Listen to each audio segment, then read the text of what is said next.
নমস্কাৰ এই মুহূৰ্তত আহি পৰিছে ৰাতিপুৱাৰ কেইবাটাও বিগ ব্ৰেকিং নিউজ। আজি হৈছে 2 নৱেম্বৰ 10 বজাৰ লগে লগে ৰাজ্যৰ মহিলাসকলে একাউণ্টত লাভ কৰিব চৰকাৰৰ উপহাৰ।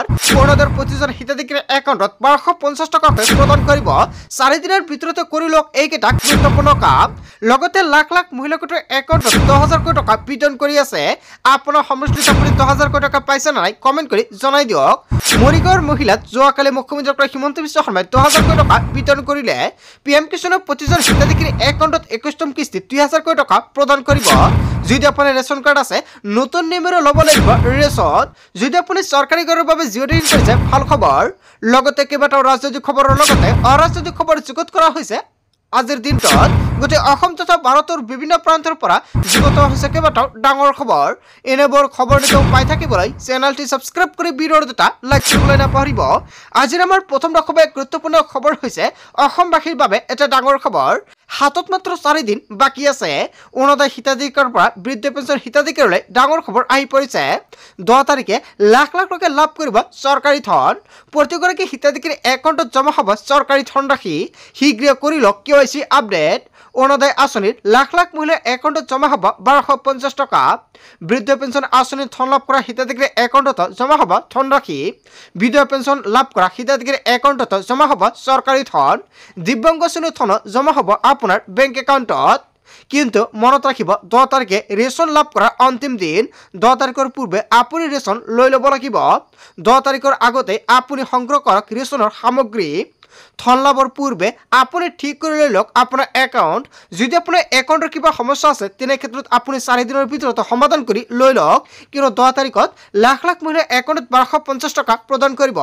আপোনাৰ একাউণ্টত 7 অক্টোবৰত 1250 টকা পাইছে না নাই?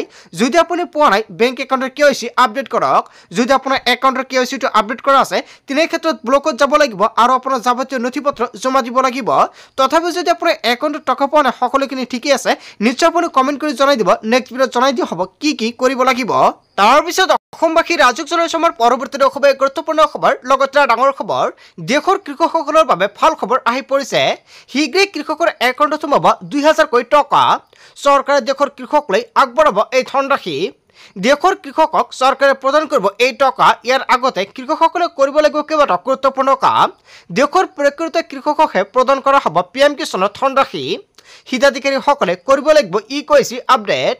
PM কিষাণৰ চৰকাৰী ৱেবছাইটত কৰিব পাৰিব KYC। কৃষকৰ বাবে মুকলি কৰা হৈছে pmkisan.gov.in পৰ্টেল। কৃষকসকলৰ বাধ্যতামূলক নথিপত্ৰ আপলোড দি পুঞ্জ নম্বৰ সন্নিৱিষ্ট কৰক। কেপচা কোড সন্নিৱিষ্ট কৰি সম্পূৰ্ণ কৰক KYCৰ কাম। মোবাইলতে পৰীক্ষা কৰক আপোনাৰ নাম আছে না নাই হিতাধিকাৰীৰ তালিকাত যদি আপোনাৰ নামটো নাই তেনে ক্ষেত্ৰত আপুনি টকা নাপাব। চৰকাৰৰ ফালৰ পৰা নতুনকৈ তালিকা প্ৰস্তুত কৰিছে। 4টা প্ৰক্ৰিয়াৰ মাজেৰে পৰীক্ষা কৰক আপোনাৰ নাম আছে না নাই তালিকাত। www.pmkisan.gov.in পৰীক্ষা কৰিব পাৰিব নিজৰ নাম। আপুনি ক্লিক কৰক হিতাধিকাৰী তালিকা অপশ্যনত।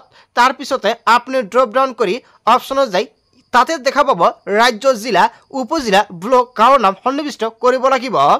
লগে লগে প্ৰত্যক্ষ কৰিব পাৰিব হিতাধিকাৰীৰ তালিকা। আপোনাৰ তালিকাত নাম আছে না নাই? যদি আপোনাৰ তালিকাত নাম নাই তেনে ক্ষেত্ৰত আপুনি দিব পাৰিব অভিযোগ। চৰকাৰৰ ফালৰ পৰা টোল ফ্ৰী নম্বৰ মুকলি কৰিছে। তাৰপিছত অসমবাসী ৰাজুক জনসমৰ পৰৱৰ্তী খুবেই গুৰুত্বপূৰ্ণ খবৰ লগতে ডাঙৰ খবৰ। ৰাজ্যত উচ্ছেদ চলিবই। অসমৰ মুখ্যমন্ত্ৰী ডক্টৰ হিমন্ত বিশ্ব শৰ্মাই উচ্ছেদ অভিযানক লৈ আজিৰ দিনত কেইবাটাও বৃহৎ মন্তব্য কৰিছে। মই মুখ্যমন্ত্ৰী থকালৈকে মিয়াৰ সৈতে চলি থাকিব সংগ্ৰাম। মিয়াৰ সৈতে আমাৰ যুদ্ধ চলি থাকিব। কোনো ক্ষেত্ৰতে কম্প্ৰমাইজ নহ'ব। জুবিনকৈ ন্যায় দিম, মিয়া অনুপ্ৰৱেশকাৰীক কষ্ট দিম। উচ্ছেদক লৈ অসমৰ মুখ্যমন্ত্ৰী ডক্টৰ হিমন্ত বিশ্ব শৰ্মাই কেইবাটাও বিস্ফোৰণ মন্তব্য কৰিছে। হয় বন্ধু বান্ধৱীসকল, অসমৰ মুখ্যমন্ত্ৰী ডক্টৰ হিমন্ত বিশ্ব শৰ্মাই মিয়াক লৈ যিটো বিস্ফোৰণ মন্তব্য কৰিছে আপুনি কি ক'ব? যদি জনতাৰ কিবা মন্তব্য কৰিব লগা থাকে আপোনালোকৰ মন্তব্যটো নিশ্চয় কমেণ্ট কৰি জনাই দিব। লগতে আজিৰ ভিডিঅ'টো সকলোৱে বেছিকৈ শ্বেয়াৰ কৰি দিব। তাৰপিছত অসমবাসী ৰাজুক জনসমৰ পৰৱৰ্তী খুবেই গুৰুত্বপূৰ্ণ খবৰ লগতে ডাঙৰ খবৰ। জনজাতিকৰণৰ দাবীৰে আকৌ কঁপিছে উজনি। হাজাৰ হাজাৰ চুতীয়া জনগোষ্ঠীৰ প্ৰতিবাদ উত্তাল জনতা। হয় বন্ধু বান্ধৱীসকল, ৰাজপথত উত্তালভাৱে প্ৰতিবাদ সাব্যস্ত কৰিছে জনতাই। হাজাৰ হাজাৰ চুতীয়া জনগোষ্ঠীৰ প্ৰতিবাদত উত্তাল ৰাজপথ। বিজেপিৰ ৰাজনৈতিক স্বাৰ্থত জনজাতিকৰণ নিদিয়াৰ অভিযোগ উত্থাপিত হৈছে।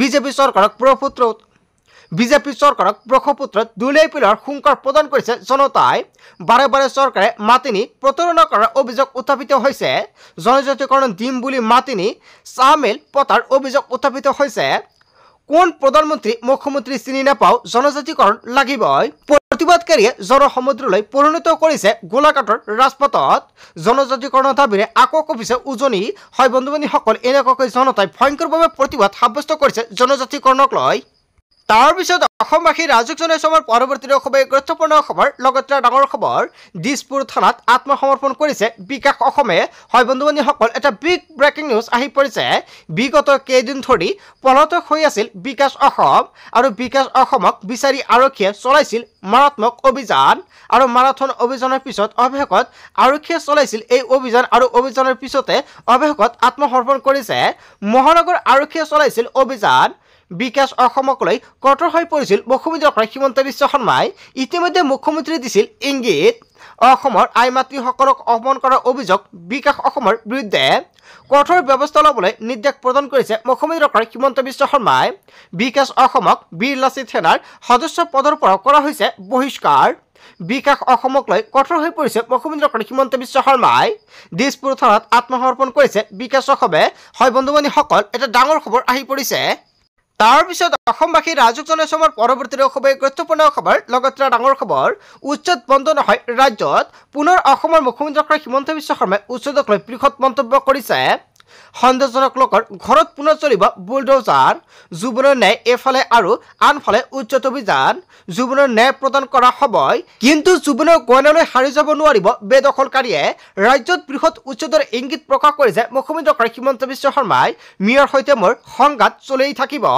সন্দেহজনক লোকৰ ঘৰত পুনৰ বুলডোজাৰ চলোৱা হ'ব মুখ্যমন্ত্ৰী ডক্টৰ হিমন্ত বিশ্ব শৰ্মাই বুলডোজাৰক লৈ পুনৰ বৃহৎ মন্তব্য কৰিছে তাৰ পিছত অসমবাসী ৰাজক জনাইছে আমাৰ পৰৱৰ্তী খুবেই গুৰুত্বপূৰ্ণ খবৰ লগতে ডাঙৰ খবৰ গৌৰৱ গগৈ খাটি পাকিস্তানী এজেণ্ট অসমৰ মুখ্যমন্ত্ৰী ডক্টৰ হিমন্ত বিশ্ব শৰ্মাই পুনৰ গৌৰৱ গগৈৰ বিৰুদ্ধে কেইবাটাও বিস্ফোৰণ মন্তব্য কৰিছে সাহস আছে যদি মোৰ ওপৰত মানহানি গোচৰ দিয়ক মোৰ লগত যিমান তথ্য আছে সকলো দিলে আপোনালোকে গম পাব উপযুক্ত প্ৰমাণ সহকাৰে মই কথাটো কৈছো নিৰ্বাচন থকা হয় আৰু মই আৰু অধিক কঠোৰ হলহেঁতেন কিবা এটা কৰিলে মানুহে ক'ব ৰাজনৈতিক কাৰণত কৰিলে যিখিনি তথ্য আছে তেওঁ মুকলিকৈ ঘূৰি থাকিবই নোৱাৰে 10 ছেপ্টেম্বৰত নেদুখৰ বাবে বহুতে কাজত নাই বুলি কৈছে মই সময়ত যি কৰিব লাগে কৰিমেই মইয়ে হয় এই কথাখিনি মই এজন মুখ্যমন্ত্ৰী হিচাপে কৈছো সংবাদমেল পাতি মুখ্যমন্ত্ৰী ডক্টৰ হিমন্ত বিশ্ব শৰ্মাই কেইবাটাও বৃহৎ মন্তব্য কৰিছে সংবাদমেল দিলে জুবিনৰ ইছ্যু ডাইভাৰ্ট কৰা বুলি সকলোৱে ক'ব আৰু সেয়েহে জুবিনক ন্যায় প্ৰদান কৰাৰ পাছতে এইটোত হাত দিম গৌৰৱ গগৈলৈ পুনৰ অসমৰ মুখ্যমন্ত্ৰী ডক্টৰ হিমন্ত বিশ্ব শৰ্মাই বিস্ফোৰণ মন্তব্য কৰিছে অসমৰ মুখ্যমন্ত্ৰী ডক্টৰ হিমন্ত বিশ্ব শৰ্মাই যিটো মন্তব্য কৰিছে আপুনি কি ক'ব যদি আপোনাৰ কিবা মন্তব্য কৰিব লগা থাকে আপোনালোকৰ মন্তব্যটো নিশ্চয় কমেণ্ট কৰি জনাই দিব তাৰ পিছত অসমবাসী ৰাজক জনাইছে আমাৰ পৰৱৰ্তী খুবেই গুৰুত্বপূৰ্ণ খবৰ লগতে ডাঙৰ খবৰ অসমৰ মুখ্যমন্ত্ৰী ডক্টৰ হিমন্ত বিশ্ব শৰ্মাই পুনৰ জুবিন গাৰ্গক লৈ কেইবাটাও বৃহৎ মন্তব্য কৰিছে এতিয়া ওলাব আচল কাহিনী আহি পালে ছিংগাপুৰৰ নতুন এটা তথ্য হয় বন্ধু-বান্ধৱীসকল আহি পালে ছিংগাপুৰৰ পৰা নতুন তথ্য আৰু ৰিপৰ্ট জুবিন গাৰ্গে ন্যায় পাবই অসমীয়াই পাব প্ৰকৃত তথ্য মুখ্যমন্ত্ৰী যি কথা কয় ভাবি চিন্তি কয় চিয়ামে এটা কথা উপৰুৱাকৈ নকয় মই কিমান আত্মবিশ্বাসী ইয়াৰ পৰা আপোনালোকে বুজি লওক অসমবাসীয়ে ভাবিবলৈ বাধ্য হ'ব কিদৰে জুবিন গাৰ্গৰ ন্যায়ৰ বাবে যুঁজ দিয়া হৈছে বৃহৎ তথ্যৰে SITৰ ৰিপৰ্ট হ'ব মুখ্যমন্ত্ৰী ডক্টৰ হিমন্ত বিশ্ব শৰ্মাই কৰিলে বৃহৎ ঘোষণা মই এটা ব্ৰডকাষ্টত মৃত্যুৰ কথা কৈছিলোঁ আৰু সেয়াই সত্য মই গৃহমন্ত্ৰী আৰু গৃহমন্ত্ৰীয়ে উপৰুৱাকৈ এটা কথাও নকয় বান্ধি দিয়া লক্ষ্ণৌ ৰেখাৰ আগতেই অসমীয়া গম পাব সকলো কথা 15 ডিচেম্বৰত জুবিন গাৰ্গৰ ঘটনাক লৈ SITয়ে প্ৰকাশ কৰিব ফাইনেল ৰিপৰ্ট SITয়ে নিৰ্দিষ্ট সময়ত দাখিল কৰিব চাৰ্জশ্বিট ইতিমধ্যে বহু অগ্ৰগতি লাভ কৰা হৈছে একাংশই কৈছে ন্যায় লাগে জাষ্টিস লাগে বিগত এমাহ ধৰি একাংশই ন্যায় দিবৰ বাবে নখোৱা নিমিলাকৈ চেষ্টা কৰি আছে ন্যায়ৰ বাবে চেষ্টা কৰি থকা লোকসকলৰ বাবে আমি প্ৰাৰ্থনা কৰি যাব লাগে সোশ্যাল মিডিয়াত জাষ্টিস ফৰ জুবিন গাৰ্গ লিখিলে ন্যায় পোৱা নাযায় ন্যায় দিয়াৰ বাবে দিনে ৰাতিয়ে পৰিশ্ৰম কৰিব লাগিব আৰু SITয়ে সেই পৰিশ্ৰম কৰি আছে সকলো তথ্যপাতি মেডিকেল এভিডেন্সৰ পৰা ইলেক্ট্ৰনিক এভিডেন্স লৈ সকলো কৰি আছে যিসকলৰ মনত জুবিন গাৰ্গে ন্যায় নাপাব বুলি অলপ সন্দেহ আছে তেওঁলোকে 15 ডিচেম্বৰত উত্তৰ পাব সেই সকলে 15 ডিসেম্বৰত কব লাগিব যে এসআইটিয়ে জুবিন গাৰ্গক ন্যায় দিলে এই ডাঙৰ মন্তব্য কৰিছে অসমৰ মুখ্যমন্ত্ৰী ডক্টৰ হিমন্ত বিশ্ব শৰ্মাই তাৰ পিছত অসমবাসী ৰাজুক জনসমৰ পৰৱৰ্তী খুবেই গুৰুত্বপূৰ্ণ খবৰ লগতে ডাঙৰ খবৰ জুবিন গাৰ্গলৈ শ্ৰদ্ধাঞ্জলি জনাই মুছলমান ৰাইজে মুকলি কৰিলে জুবিন হেতু মৰমৰ শিল্পীগৰাকী সকলে জনাইছে শ্ৰদ্ধা 10 লাখ টকা খৰচ কৰি মুছলমান সমাজে নিৰ্মাণ কৰিলে দলক নামকৰণ কৰা হল জুবিন হেতু হিচাপে জুবিন গাৰ্গৰ শ্ৰদ্ধাঞ্জলি মুছলমান সমাজৰ প্ৰশংসনীয় পদক্ষেপ জলজলি নদীৰ ওপৰত মুছলমান সমাজে নিৰ্মাণ কৰিলে জুবিন হেতু প্ৰায় 800 মিটাৰ দৈৰ্ঘ্যৰ হেতু নিৰ্মাণ কৰি নামকৰণ জুবিন হেতু হিচাপে হয় বন্ধুবান্ধৱীসকল এটা ডাঙৰ খবৰ আহি পৰিছে তাৰ পিছত অসমবাসী ৰাজুক জনসমৰ পৰৱৰ্তী খুবেই গুৰুত্বপূৰ্ণ খবৰ লগতে ডাঙৰ খবৰ বাংলাদেশী মিয়াতৰ ডাঙৰ ইছ্যু অসমৰ মুখ্যমন্ত্ৰী ডক্টৰ হিমন্ত বিশ্ব শৰ্মাই বাংলাদেশী মিয়াক লৈ কেইবাটাও পুনৰ বৃহৎ মন্তব্য কৰিছে মাটি দখল কৰা ছোৱালী উঠাই নিয়া জীৱন মৰণৰ সমস্যা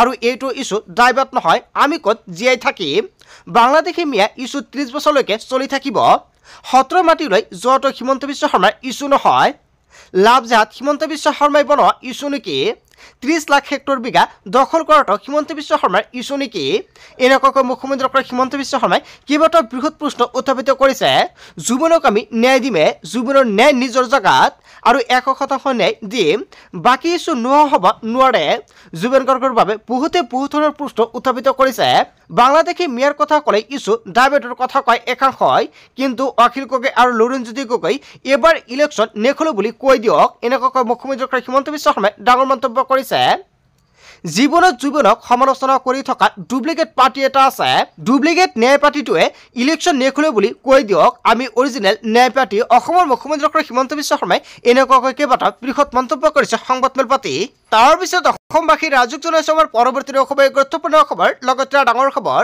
ৰাজ্যত হ'ব ধাৰাসাৰ বৰষুণ বতৰ বিজ্ঞান কেন্দ্ৰই জাৰি কৰিছে এলাৰ্ট বিশেষকৈ 13খনকৈ জিলাত হ'ব ধাৰাসাৰ বৰষুণ দক্ষিণ শালমাৰা ধুবুৰী কোকৰাঝাৰ বঙাইগাঁও চিৰাং গোৱালপাৰা কেৱল এয়াই নহয় বাক্সা বৰপেটা কামৰূপ মহানগৰ ডিব্ৰুগড় তিনিচুকীয়াত জাৰি কৰা হৈছে ইয়েলো এলাৰ্ট সো বন্ধুবান্ধৱীসকল আপোনাৰ জিলাত বৰ্তমান পৰিস্থিতি কেনেকুৱা বা আপোনাৰ জিলাত বৰষুণ দি আছে না নাই যদি আপোনাৰ জিলাত বৰষুণ দি আছে আপোনাৰ জিলাৰ নামটো কি কমেন্ট কৰি জনাই দিব তাৰ পিছত অসমবাসী ৰাজুক জনসমৰ পৰৱৰ্তী খুবেই গুৰুত্বপূৰ্ণ খবৰ লগতে ডাঙৰ খবৰ ৰেচন কাৰ্ডৰ লাখ লাখ হিতাধিকাৰীৰ বাবে ডাঙৰ খবৰ আহি পৰিছে সম্পূৰ্ণৰূপে সলনি হ'ল ৰেচন সংগ্ৰহৰ নিয়ম 1 নৱেম্বৰৰ পৰা লাভ কৰিব বিনামূলীয়াকৈ ৰেচন হয় বন্ধুবান্ধৱীসকল আপুনি ৰেচন সংগ্ৰহ কৰিলে নে 1 পৰা 10 নৱেম্বৰৰ ভিতৰত আপুনি ৰেচন লৈ লওক নৱেম্বৰ মাহৰ ৰেচন সংগ্ৰহৰ বাবে জাৰি কৰিছে বিশেষ জাননী চাই লওক কি নতুন নিয়ম সলনি হৈছে ৰেচন ল'ব যাওঁতে কি কৰিব লাগিব আপুনি চাউলৰ লগতে প্ৰতিগৰাকী হিতাধিকাৰী পাব চেনি দালি আৰু নিমখ মুঠ 4টা সামগ্ৰী লাভ কৰিব ৰেচন কাৰ্ডৰ গৰাকীয়ে বজাৰৰ দৰতকৈ কম দামতে লাভ কৰিব এইকেইটা সামগ্ৰী প্ৰতি কেজি চেনি লাভ কৰিব 38 টকাত প্ৰতি কেজি মচুৰ দাইল লাভ কৰিব 69 টকাত প্ৰতি কেজি নিমখ লাভ কৰিব 10 টকাত ৰেচন সংগ্ৰহ সময়ত বাধ্যতামূলকভাৱে দিব লাগিব ফিংগাৰপ্ৰিন্ট চাউল ল'ব যাওঁতে খেলিমেলি পালে দিয়ক আপুনি অভিযোগ 1800345369 দিব পাৰিব অভিযোগ বন্ধুবান্ধৱীসকল গোটেই অসম তথা ভাৰতৰ বিভিন্ন প্ৰান্তৰ পৰা যুগত হৈছে কেইবাটাও ডাঙৰ খবৰ এনেবোৰ খবৰ নিতেও পাই থাকিবলৈ চেনেলটি সাবস্ক্ৰাইব কৰি ভিডিঅ'ত এটা লাইক কৰিবলৈ নাপাহৰিব So thank you for watching full video.